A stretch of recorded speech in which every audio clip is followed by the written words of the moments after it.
My brother squatted in my rental property and refused to pay, so I legally evicted him and then rented it to his worst high school bully, a decision that would unravel the very fabric of our family and expose a secret buried for decades. It all began with a desperate phone call from my younger brother, Mark, his voice cracking with a mixture of shame and urgency, as he explained he'd been laid off from his construction job and was about to be evicted from his apartment. He painted a vivid picture of impending homelessness for himself, his girlfriend, and their dog, appealing directly to our shared childhood, to memories of building forts together, and promising to always have each other's backs, knowing my weak spot was family loyalty. He begged me to let them stay in my rental property, a cozy 3-bedroom house that was currently vacant between tenants, promising it would only be for a month or two, just until he got his first paycheck from a new job he swore he was lining up. Feeling a deep sense of familial duty, and against my better judgment, I agreed, telling him to forget about a formal lease or security deposit because we were family, and family trusts one another. The first month passed quietly, and when I gently asked about the rent, he assured me his new job was starting soon and he'd pay double the next month to make up for it, his gratitude sounding so genuine that I felt guilty for even asking. The second month came and went with a series of increasingly elaborate excuses: a delayed start date, a problem with his paperwork, a minor car accident that ate up his savings, and the promised double payment never materialized, not even a partial sum for the utilities, which were still in my name and steadily climbing.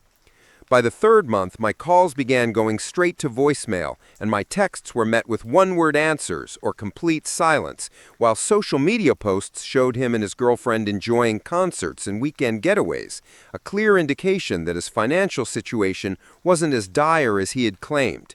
I drove by the house unannounced and felt a surge of anger. The lawn was knee-high, littered with empty beer cans, and a shiny new jet ski was parked on a trailer in the driveway, a blatant symbol of his misplaced priorities. I confronted him, and he laughed it off, slapping me on the back, saying, "Relax, man, you're my brother. You can't evict me. What are you going to do, sue your own flesh and blood?" Our parents, when I called them frustrated and hurt, took his side, my mother pleading with me to be more compassionate, and my father accusing me of being greedy and forgetting what family means. The situation festered for 3 more months, a total of 6 months of him living rent-free, while I covered a mortgage, property taxes, and utility bills that were draining my savings, all while he ignored my increasingly firm demands for payment or vacating the property.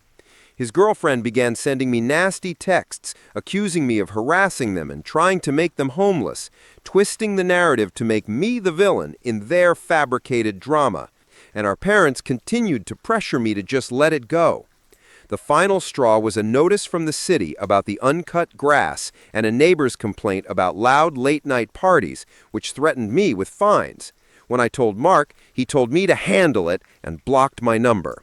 I was left with no choice. I hired a stern, no-nonsense eviction lawyer, a decision that immediately made me public enemy number 1 within my family, my parents calling it a monstrous betrayal of blood. The legal process was agonizingly slow, taking another 2 months of court dates, filed motions, and formal notices taped to the door that Mark gleefully tore down, all while he continued to live there, trashing the place and daring me to do something about it.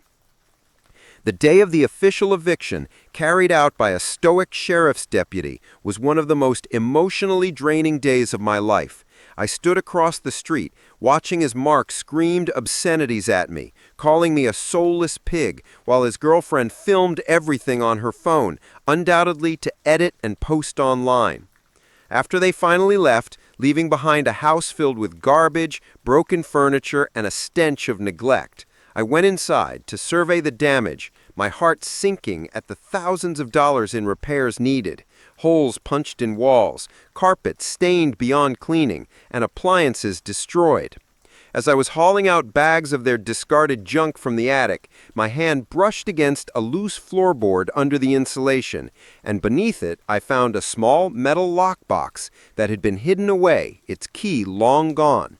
With a sense of morbid curiosity, I pried it open with a crowbar, and inside I found not treasure, but a bundle of faded letters tied with a ribbon, along with a small black and white photograph of our mother, much younger, smiling and holding a baby, standing next to a man who was decidedly not our father. The letters, written in my mother's unmistakable handwriting, were love letters addressed to a man named Thomas, and they detailed a passionate, secret affair she had conducted over 30 years ago, shortly after my own birth. The final letter, dated just a few months before Mark was born, was a heart-wrenching farewell, explaining that she had to end things and return to her husband, my father, for the sake of her family, but that she would always love Thomas and the child she was carrying, a child she would raise as my father's own. The photograph was of her and Thomas holding a baby Mark, his biological father. The revelation hit me like a physical blow.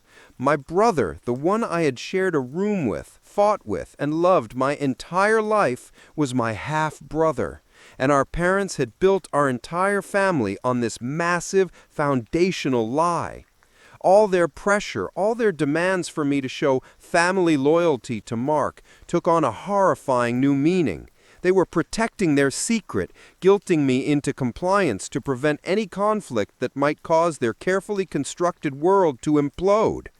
The shock quickly curdled into a cold, focused rage.